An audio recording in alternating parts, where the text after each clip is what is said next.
Perfect. I'll let y'all introduce us and then we'll dive in. But Paloma, you got the floor at the beginning. That sounds good. And I'll hand it off to you, and then I'll bow out until y'all need me again for moderating questions at the end. Perfect. Thank you so much. Yeah, thank you. And welcome, y'all. I didn't get a chance to say hello.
We can go ahead and get started. Well, good evening, everyone. My name is Paloma Mayorga. I am the Development Coordinator at Big Medium. Thanks so much for dedicating a portion of your day today to join us for this important creative standard workshop titled Our Responsibility to Each Other, Achieving BIPOC Solidarity.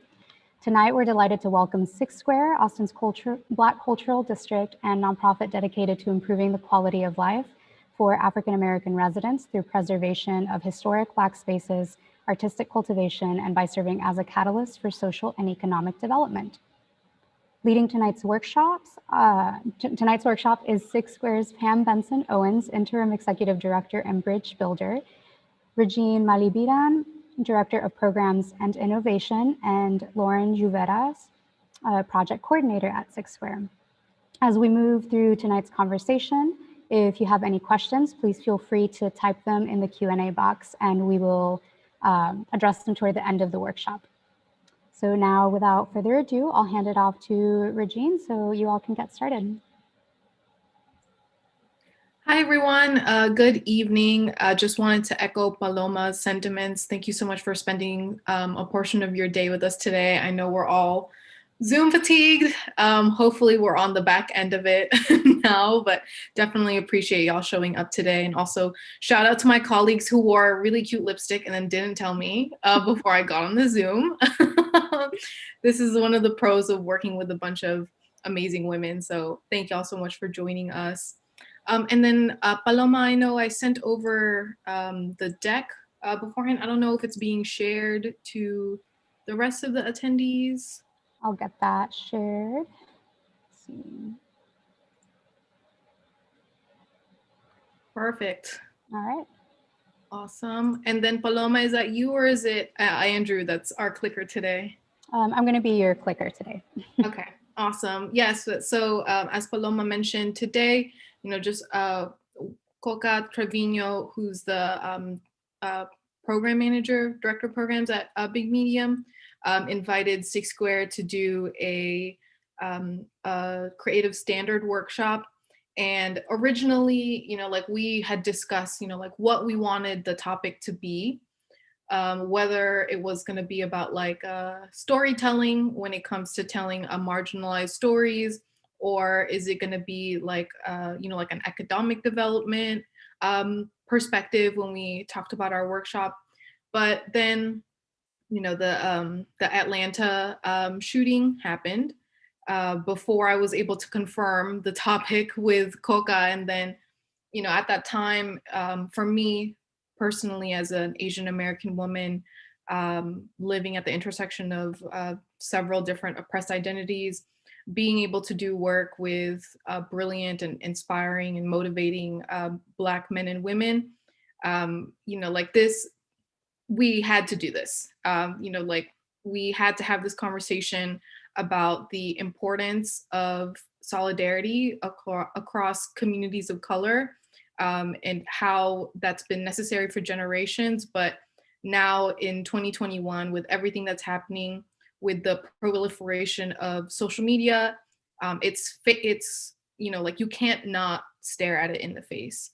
But we understand it's very nuanced conversation. There's a lot of history and a lot of trauma and healing that like is involved when we talk about solidarity across BIPOC communities. And so wanted to at least start to begin that conversation on how we can achieve that, what steps are necessary, and also too just the context of what makes it so difficult in the first place. So Paloma, next slide, please. Just to give you guys an overview of what we'll be going over today, the first segment of the workshop is going to be breaking down the term BIPOC. I know it's one of those newer terms that people might not be familiar with, and so just wanted to give y'all background on what exactly it means and why we're starting to use that term as opposed to just the umbrella of person of color. And then the second part will be, of course, like how white supremacy, the role it plays in how difficult it is for us to achieve solidarity and why it's important for us to strive for it. The third would be how we actually go about, creating bridges between our communities. And then lastly, we'll have a bit of a thought exercise and then also open up the floor to Q&A. So then next slide. Just as a little bit of background for those who are not familiar with Six Square, I know Paloma mentioned this earlier, but Six Square is the Black cultural district here in Austin. We've been around since 2013, just doing the really important work of celebrating, elevating, and preserving Black culture specific and community and art, specifically as it relates to Central East Austin. And so you'll see us around, like a lot. We have team members here that are native Austinites. And so definitely proud to be able to do this work alongside these amazing people. Next slide. And then of course too, our mission, like we said, is to celebrate and preserve the cultural legacy of the Black community that once thrived here in Central East Austin. And of course, we, some of us have known for generations the importance of that work, but now it's exciting to see that this conversation and this sort of activism has been gaining a lot of traction, specifically in the past few years. And so we're excited for people to be joining in on this conversation, learning more about what Six Square does, and also to how we can strive to create change on a localized level and make a difference in each other's lives. Next slide. And then, as we mentioned earlier, the three women from Six Square here, myself as the director of programs, Pamela Benson Owens as our executive director, and then Lauren Juveras as the project coordinator. Next slide. And then, of course, like I mentioned, our first section is going to be going over breaking down the term BIPOC. Next slide, Paloma, please. And so the term BIPOC stands for Black, Indigenous, People of Color. And so it's kind of funny, when I first saw this term, I thought it meant bisexual people of color. I didn't know what it meant at the time. Of course, did a little bit of research and found out exactly what it means. And so there's also some confusion. Sometimes people think that BIPOC only refers to people of color that are also Black and Indigenous. But that's not really what the term is referring to.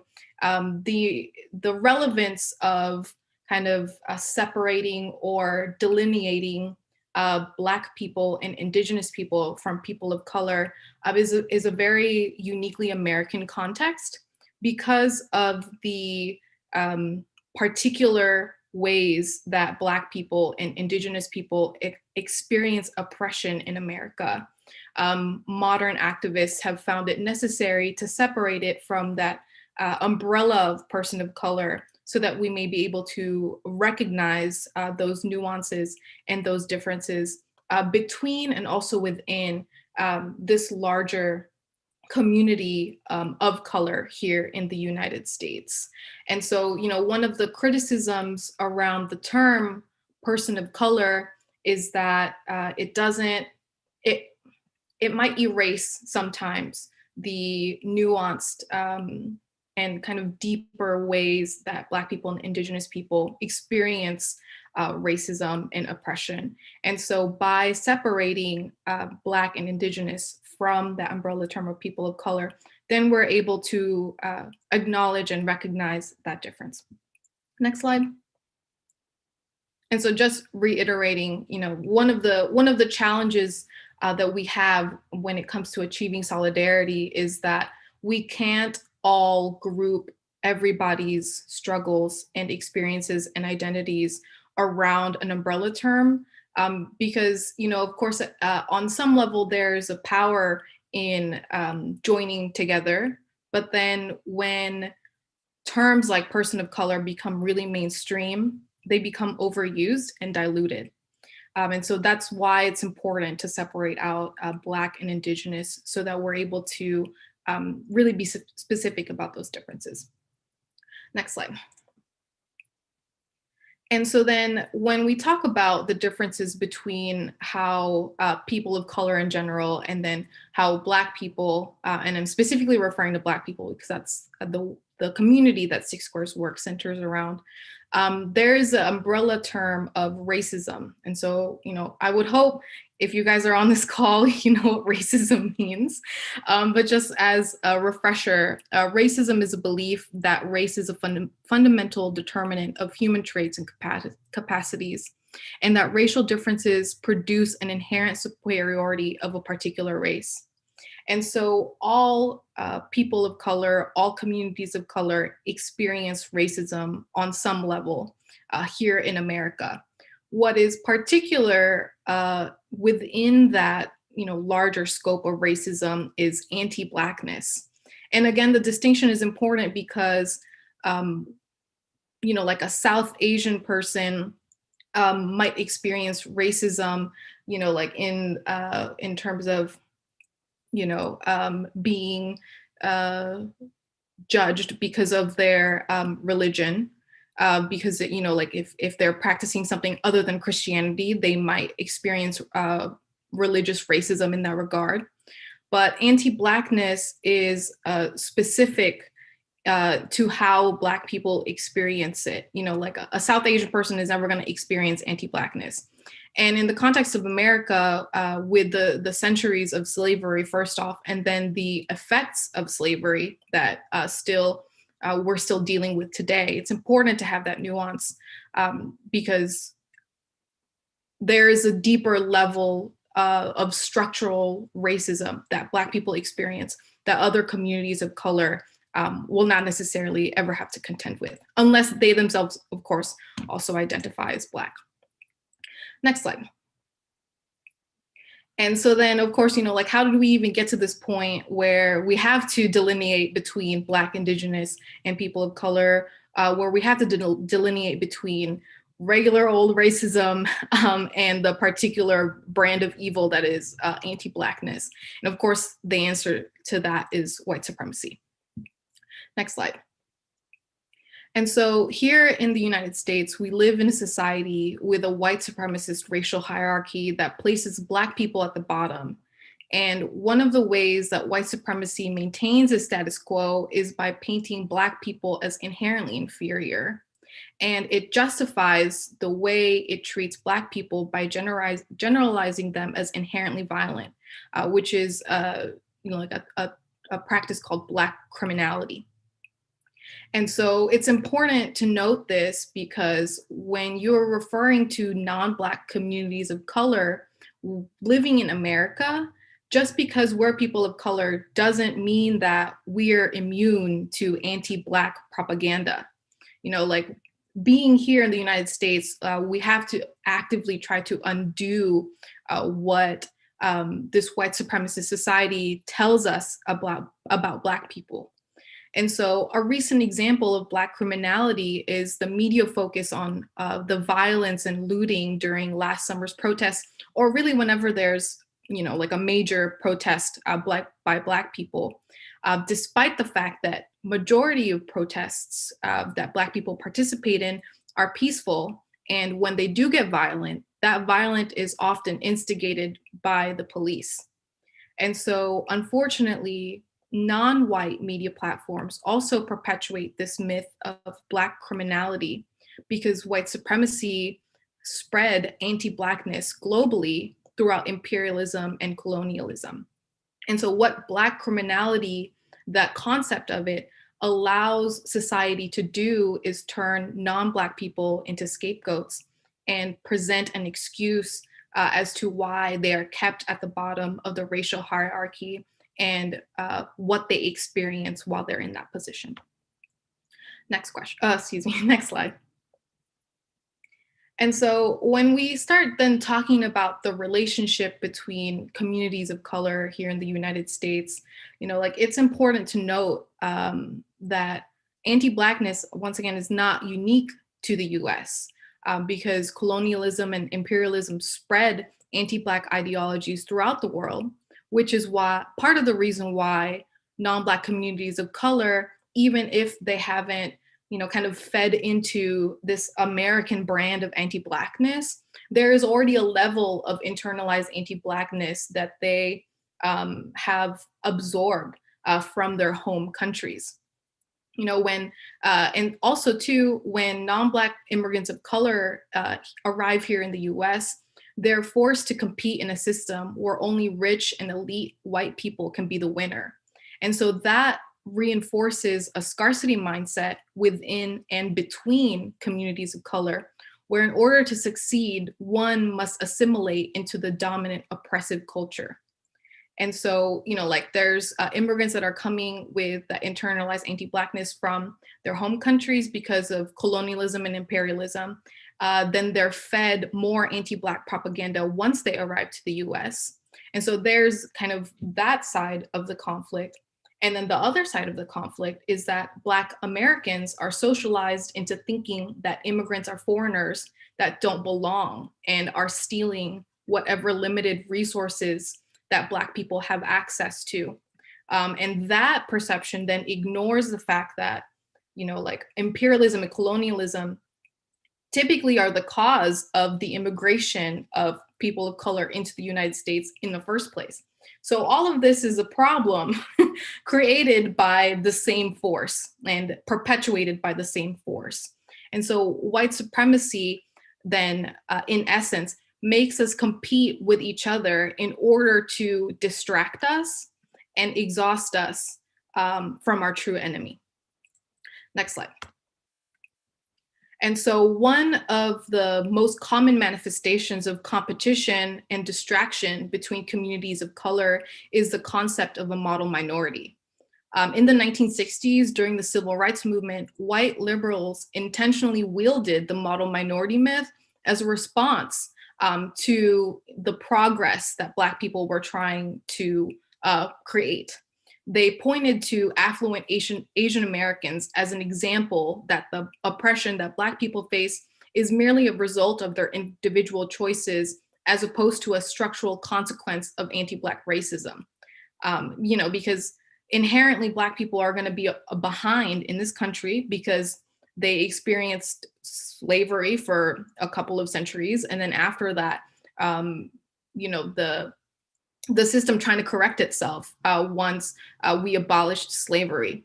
And so we know now, or I would hope that we know now, that the concept of a model minority is a myth. And once again, it's a very intentional tool for distraction. So let's unpack why exactly that is. Next slide. And so when you examine the immigration processes here in the United States, there's been studies around two particular patterns and trends. One is hyperselectivity. So hyperselectivity is when an immigrant group not only has a higher percentage of college graduates compared with the people in their native country, but also a comparatively higher percentage of college graduates in the country that they are immigrating to. And so hypo selectivity is the opposite, where an immigrant group has a lower percentage of college graduates compared to both their home country and also the country that they're immigrating to. And so if you take a look at the data, Asian Americans specifically experience hyperselectivity. For example, 51% of Chinese immigrants have college degrees versus only 4% of Chinese adults, and also compared to only 28% of American adults. Conversely, Mexican immigrants, only 5% of them have college degrees versus 17% of adults in Mexico, and then 28% of adults here in America. And so when then you start seeing these patterns and trends, you start being able to recognize how the model minority myth has perpetuated, because America has been specific about who they will let into the country. And so then you have a large comparative proportion of Asian Americans not only already being educated, but then the generations that come after them have access to that capital, that education, those resources in order to continue becoming more and more affluent. And so then that's where the myth, that's what the myth is rooted in. And then when we also talk about the model minority myth, it really only takes a look at the most affluent of Asian Americans and doesn't take into consideration the subgroups within the Asian American community and how they experience racism and structural oppression in regards to, a darker skin color, like South Asians or Southeast Asians, or if they arrive here in the US as refugees. That's a completely different experience than, like a Chinese immigrant with a doctorate that is now trying to, open up a business here in the United States. And so when white supremacy tells us something about ourselves or each other, then the challenge is to ask why and question it. Because as we can see, these systems are very intentionally set in place in order to keep us from questioning it or from challenging it. Next slide. And so now, that we have all of this background information, like what are we going to do with it? And so then the next step really is, now that we've been able to acknowledge it, is, like educating each other, and also starting to build bridges in between our communities. Next slide, please. And so achieving solidarity really requires us to do both the personal and interpersonal work of transcending white supremacy and recognizing our collective power. There is, again, once an intent behind stoking conflict between our communities, and that intent is to maintain the status quo that benefits white people. And of course, achieving solidarity is easier said than done. It would be completely insensitive and also counterproductive to the bridges that we're trying to build, to brush off the very real trauma that anti-Blackness and racism have caused between marginalized communities. And so before we can achieve solidarity, we must make the intentional effort to heal and also see past what our oppressors want us to believe, and ultimately recognize each other as people. Next slide. And so achieving solidarity really starts from a place of compassion and kindness from the ground up. We can't expect the dismantling of these systems to come from the top down, because the system will always try to correct itself. That's why it's important to have these sorts of conversations at the localized level, where we can really make a difference in each other's lives day to day. And one of the things I love about Six Square is how everybody on our team has varied backgrounds and identities, but because we're able to see each other as people, and we've done that interpersonal work of understanding the systems in place, then we're able to see that we're on a team with people that deeply care and also have compassionate intentions. And so with that operating knowledge on the team, our differences are celebrated and leveraged, as opposed to seen as a reason for conflict or competition. And so, one of the reasons why we're able to have that culture at Six Square, I would greatly attribute to Pam, because she is just a compassionate and empathetic leader. Whenever I'm on the phone with her, she'll be like, okay, well, Regine, what is the kind thing to do? And that's something I've always respected her in terms of her leadership style, because not everybody thinks that way. And also too, as a Black woman doing anti-racism work, it could be very easy to become unkind based on what she experiences. And so Pam, I'm gonna pass the mic. I would love to hear, from your perspective, as a leader, how do you encourage solidarity within the team? Well, first of all, that was such a beautiful intro. I have nothing to say, but I love this team. And before I even just talk about the solidarity part, I want to go back to Regine. Excellent framing of such a huge topic with a few beautiful slides that went right up the middle. But one of the things I want to point out that we've done that's been, I think, really an integral part to what you're talking about is we've also been able to name this piece about white supremacy that is this unconscious fear-based habit piece that sometimes we have to call ourselves on, right?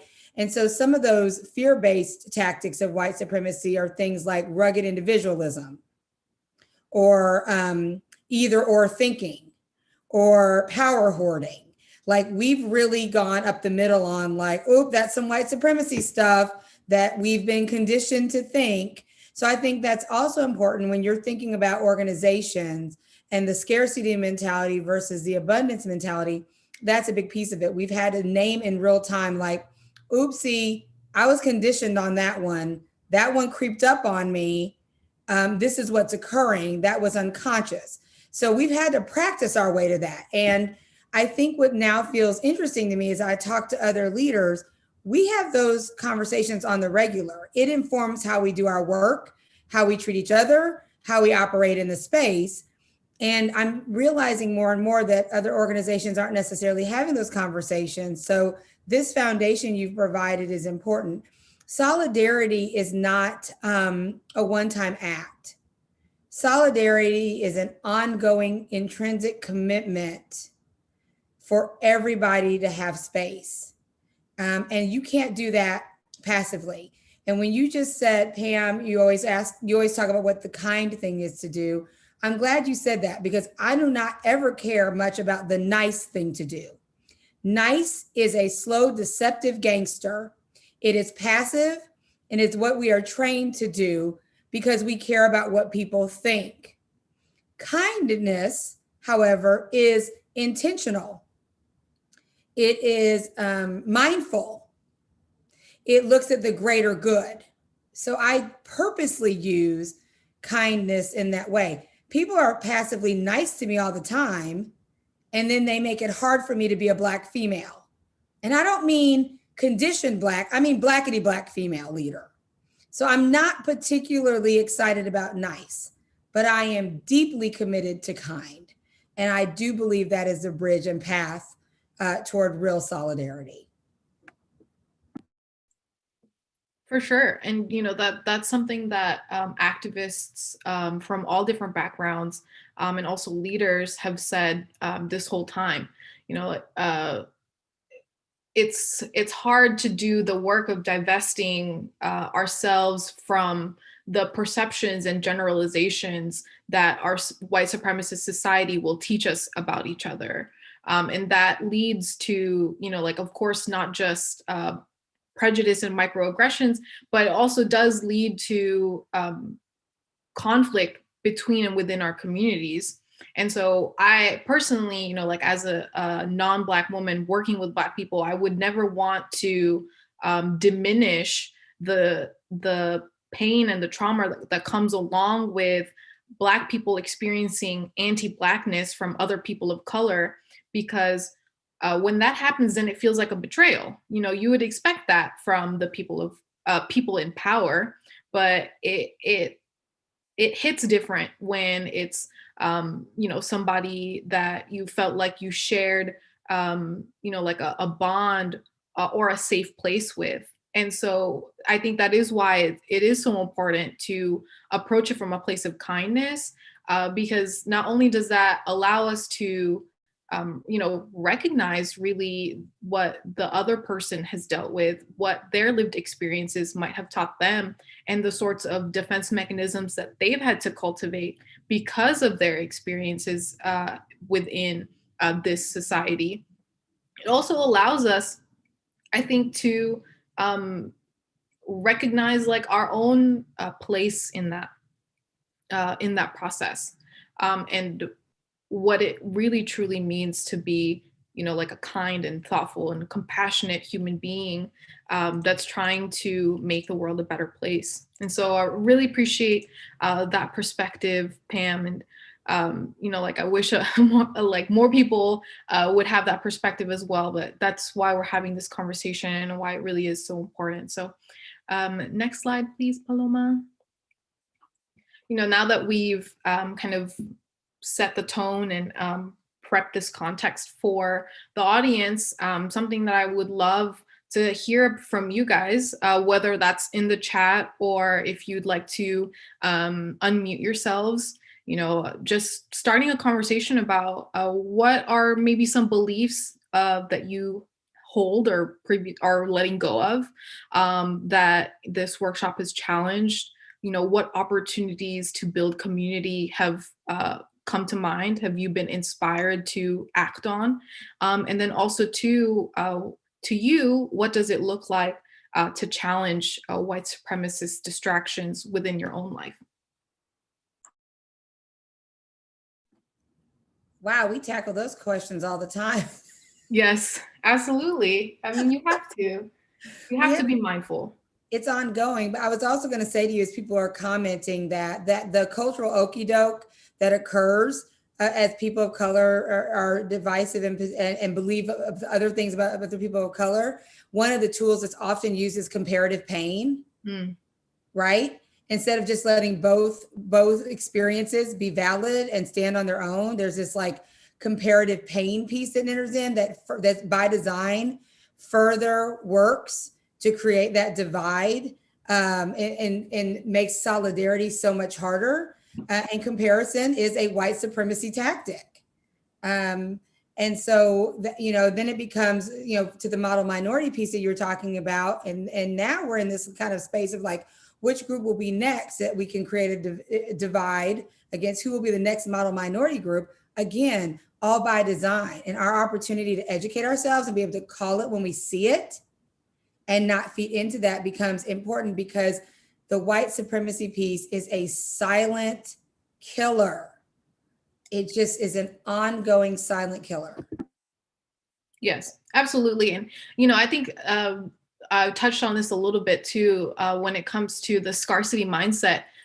We compete in oppression Olympics because white supremacy asks us to perform pain, to perform trauma, in order for it to be recognized and validated and acted on.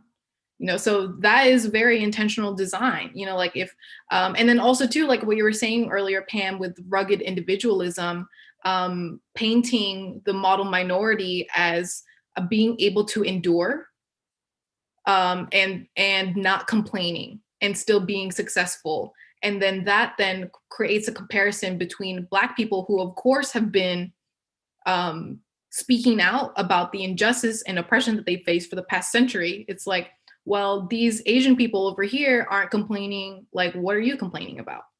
And so it all really just feeds into itself. And just wanted to read a couple of messages here that we've gotten from the chat. I appreciate Jay sending a message here.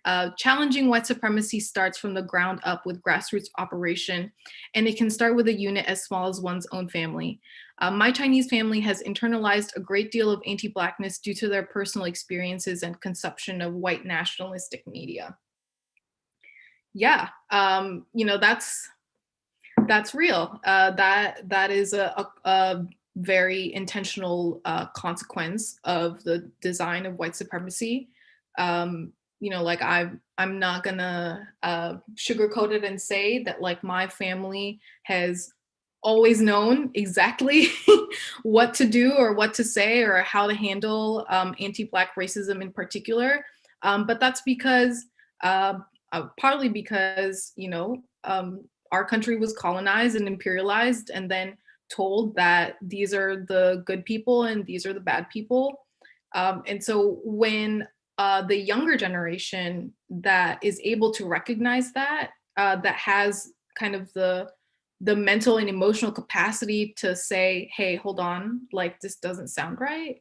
Now that we've been able to at least distance ourselves a little bit from like our homegrown colonized mindset, I think it's really important for us to start having these conversations, within our families, within our communities, especially with like older folks, older generations that may not have access to this level of education. Because that's another facet of this conversation, is that we are all in a really privileged position to be able to talk academically about racism. Like not everybody has the time, the energy, the capacity, the resources to place racism and oppression and all of that into frameworks that we can then discuss amongst each other. And so that is definitely something to recognize as well. And then we got another chat. The hyper and hypo selectivity definitions really help me find words to continue this conversation with people in my life. Yay, we love that. We love it, Audrey. And again, speaking to what we were just mentioning too about being in a position of privilege in order to have these conversations. And so, like even while we are trying to, dismantle all these systems, it's always important to recognize the privilege that we hold. And that's a key part in building and achieving solidarity, recognizing, like what positions of power do we hold within our communities. For example, like if you're heterosexual, or if you're cisgendered, or if you're able-bodied, or if you're a man, even if you are of color, or if you're Black, or if you're Indigenous, there's still a level of privilege that affords you within those communities. And so being able to identify that privilege and also unpack it and do something about it is one of the key measures of trying to achieve the solidarity. Oh, and then we got more chats. So in terms of what I would want to do, I feel like it's challenging to have conversations with the older generation when they're really set in their ways. It could be that my own parents need to meet Black folk and actually have some diversity in their circles and lives. The immigrant experience can produce isolated pockets of social circles, which reminds me of ethnic capital. Yeah, that's true. Oh, and then could you explain ethnic capital, what ethnic capital is in relation to how it creates the model minority? And so ethnic capital, what that refers to is, I touched on it briefly earlier, is the fact that when you are hyper selective in the groups of people that you let immigrate into the United States, they already will have access to, or they have closer access to ethnic capital in the sense that, for example, affluent East Asian Americans have like SAT, like, what are they called? Those like SAT workshops that people do, like you have access to like advisors, you have access to after school programs, you have access, yes, SAT prep classes. That that is an example of ethnic capital. And then that's also not even getting into the fact that SATs are inherently racist, but that's another workshop. But like when we talk about that access that people have, so if you like, let's say you are the child of affluent East Asian Americans, you were born here in the US, your parents are like upper middle class, they probably live in a neighborhood that reflects that income, and because they live in a neighborhood that reflects that income, you go to a better school because property taxes fund schools. And so then you are also in kind of like an area of town, I guess, where you have all this access. And so if you're able to do SAT prep classes after school, as opposed to work a part-time job because your mom needs help, then that sets you up, because then your SAT scores inform what college you go to. And then college, university degrees are now a social class marker in the United States. So whether or not you have a college degree informs how much money you make. It informs how people see you as a professional. It informs a lot of the opportunities that you have. And so when like model minorities have access to this ethnic capital, then of course it makes it look like they're inherently better off. And that's part of acknowledging the privilege that those groups of people have. But once again, model minority ignores the fact that there are subgroups within those communities that don't have this sort of access.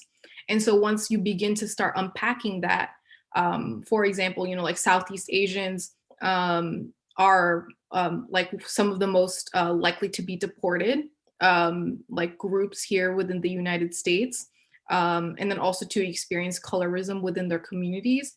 Once we start unpacking the nuances of all of that and like really looking at the way that all of these factors interact from a high level view, then we're really able to see the commonalities that we have, the common problems, the common challenges that we have, and why, and because of whom.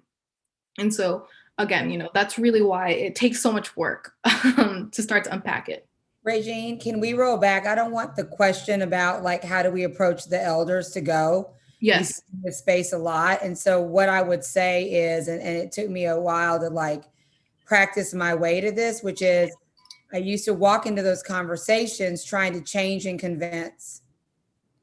And several years ago, I decided I'm not really going to walk into that conversation to change and convince. I'm going to educate and invite.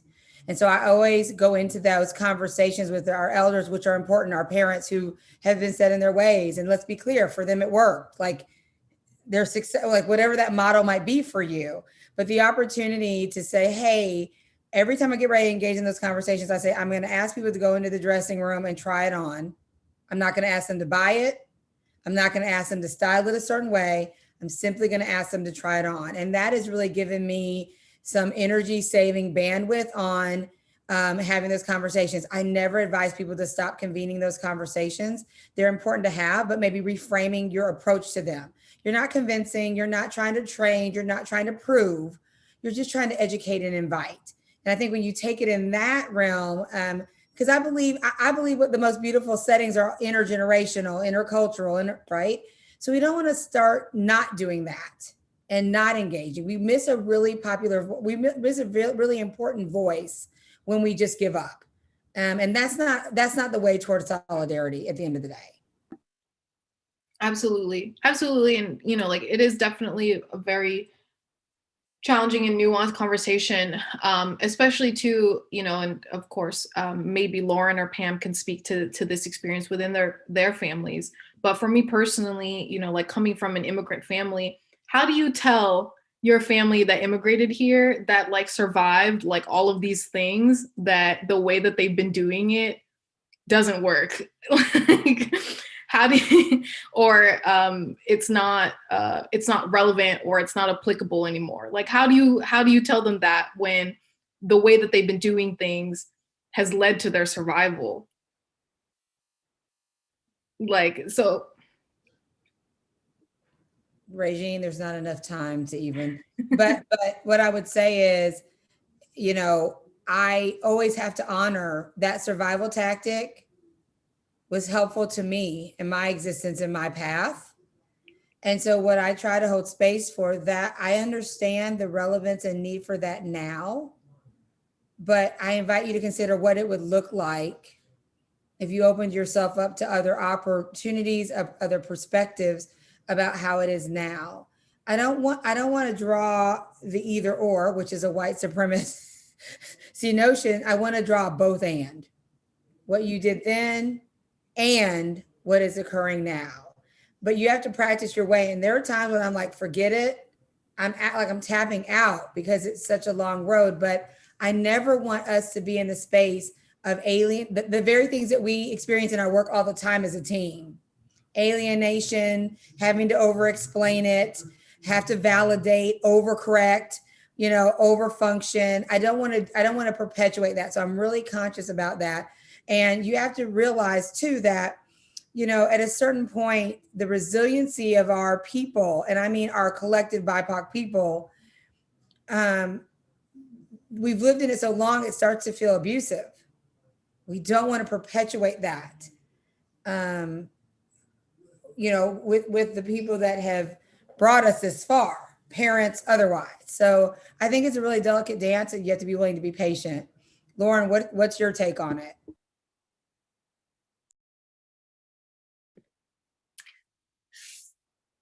I mean, I like to start with sometimes, if I'm being honest, sometimes I think that you have to ask yourself what your end game is when you sit down with an elder and try to correct them. Because I think that the important thing to remember is that racism is more than interpersonal. Like, it's more than somebody burning a cross on your yard and not being nice to you. Racism is also like a structural issue, right? Like, we could put every racist person, however you think of that word, we could put every racist person in the United States on a ship to Mars, and everything would continue to operate the way it is if we don't go back into our institutions in the United States and change things, right? Like, we'd replicate the same outcomes that we have right now. So sometimes, like, when I'm talking to an elder, and particularly like as a Puerto Rican person, where like colorism is so prevalent, and culturally people kind of favor these like myths about indigeneity over like Blackness, right? And when I talk to my grandmother, for example, I really have to like analyze what do I want out of this conversation? Because she's not somebody who has a lot of structural power, right? When I speak to my father, however, who works for FEMA, this is a very different kind of conversation, because he is somebody who has some institutional authority to push things along. And to that end, my parents were both born in the 50s. My mother was born in 1950. My dad was born in 1958. And racism is so much built into the fabric of this country that they don't even necessarily recognize some of the major life events that they've lived through as being racist events, right? So my grandmother, my maternal grandmother, she picked cotton in Waco, Texas. And at 13, she had to drop out of middle school because she was pregnant, and she started selling marijuana to like make a living because she had a baby now. And that was, around the same time that they started criminalizing marijuana for brown people, right? For Black and brown people.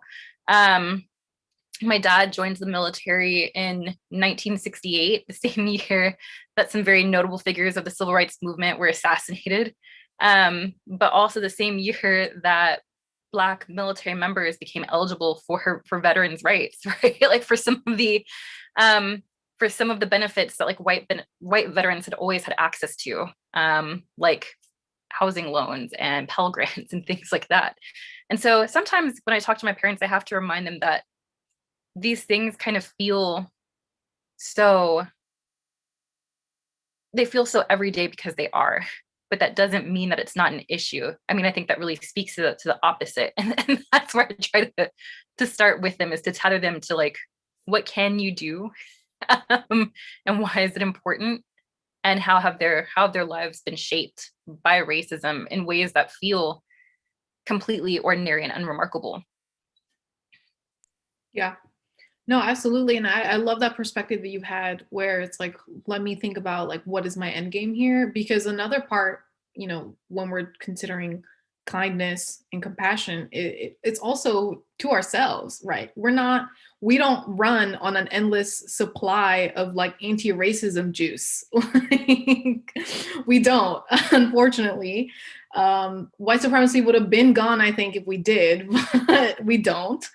And so, yeah, it is important to really take into consideration, like, what if I put energy into investing in this person, in this interaction, like, is that then going to be an investment that was worth it in the end? Or could I direct this energy, this education, to somebody that might better receive it and is actually in a position to do something about it, to Lauren's point? I think another thing too, when we talk about compassion and kindness, is that, as Lauren was mentioning, being cognizant of what the people that came before us have dealt with, and the trauma and the pain that comes from that. Because from my perspective, a lot of the conflict between communities of color is that a lot of that is unaddressed. Like, we don't talk about, like, oh, Asian Americans have done so and so. Like, something that I bring up often is the fact that the business owner that called the police on George Floyd was Asian American.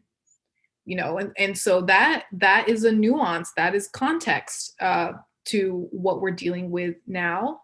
And so a lot of the defense mechanisms that we've built against each other, like that, and then the reactions that they then catalyze, it's not a symptom of what white supremacy would tell us about each other, like, in the sense that, like, oh, like, Black people are just angry all the time for no reason.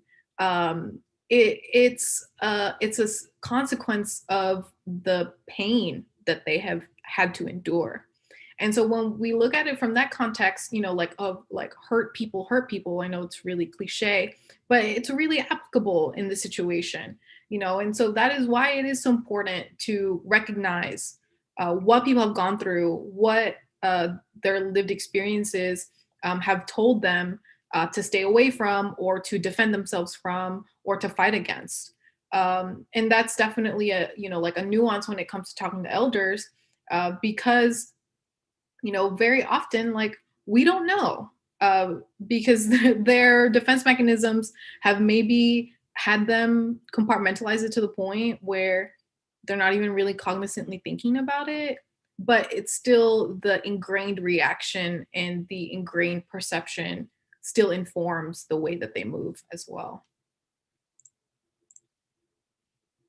Oh yes. Well, Pam had to leave the Zoom because it is 7:21, and we respect, from a place of kindness, our team members' personal time. And so I know that the Zoom had us going until 8 p.m. So if anybody wanted to get in any last thoughts or last questions, or just like last kind of like pieces of insight in terms of how they themselves have navigated this very complex process of achieving solidarity, the chat is open, or feel free to unmute yourself. Otherwise, oh, here we go. Sorry, just got a chat. So what are some tangible ways that we can intentionally move forward with Pam's definition of kindness for BIPOC so that we don't remain complacent with passive niceness when it does nothing to address the barriers that these communities continue to face? I don't want to overstep anyone's cultural boundaries, but I also want to be more confident to speak up and speak out. That is a great question. Yes, so I mean, anybody that knows me, I think, knows that I could care less about appearing polite when it's time to bring the hammer down. I think that's really what Pam was referring to, is that we, the whole concept of politeness in American society too is really based on white people's comfort and maintaining that comfort. And so when Pam is saying that she doesn't care about nice, what she really means is that she doesn't care about preserving the comfort of people that are actively perpetuating oppression. And so being able to identify those moments, like, for example, I would say, I will recommend this book to anybody, but White Tears, Brown Scars by Ruby Hamad does a really great job of breaking down specifically how white women weaponize fragility and niceness in order to create, in order to then enforce their oppressive power onto the groups that are under them in terms of the racial hierarchy. So I would recommend taking a look at that book with just anyone in general. But the perspective then, I think, when we talk about niceness is what matters more to you? Like, does being polite in the face of somebody's like microaggression matter more to you, or does it matter more to you that you're able to show somebody else within a marginalized community that there's somebody there that recognizes their humanity and that recognizes the slight against that humanity, and isn't gonna stand for it either? And so, in terms of like not overstepping, again, working on this team, just being very mindful of your place as it relates to the people around you. If somebody, if it's an opportunity for somebody to speak up for themselves, then give them that opportunity. But if it's an opportunity to perhaps like save them that energy of having to address whatever it was that happened to them, then that would be also an opportunity to show solidarity, because I would say Black women especially are really tired. They are tired, and like working with Black women every day, there's just like, I feel a personal responsibility to deflect and shield them from things that maybe they don't have to experience it if I'm the one kind of taking the brunt on it, because I have the energy, I have the time. And so, that's an act of like interpersonal solidarity that I think we can all practice. And then in turn, that creates a safe space for those people around you so that they know that they're not alone. Yeah. Thank you all so much. Paloma, I think last slide just as a outro, please. So yeah, thank you everybody. Really appreciate y'all's time and like your engagement in this really large and complicated conversation. Just wanted to let y'all know. So, to keep up with Six Square, you guys can find us on Facebook and Instagram at Six Square ATX. Our website is sixsquare.org.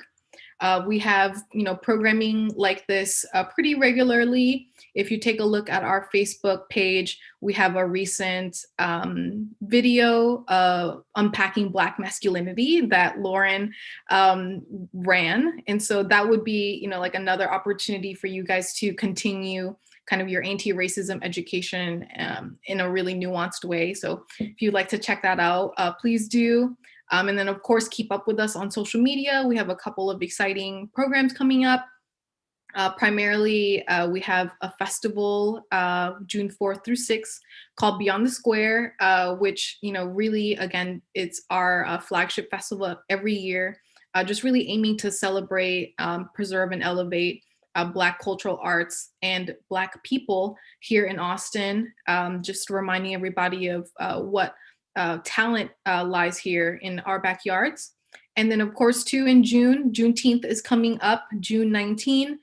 We are collaborating with several Black organizations here in Austin, including the Carver Museum, as well as the Black Austin Coalition, to produce an amazing festival that really will celebrate, freedom, and also to Black people's choice, their lives, and their talent.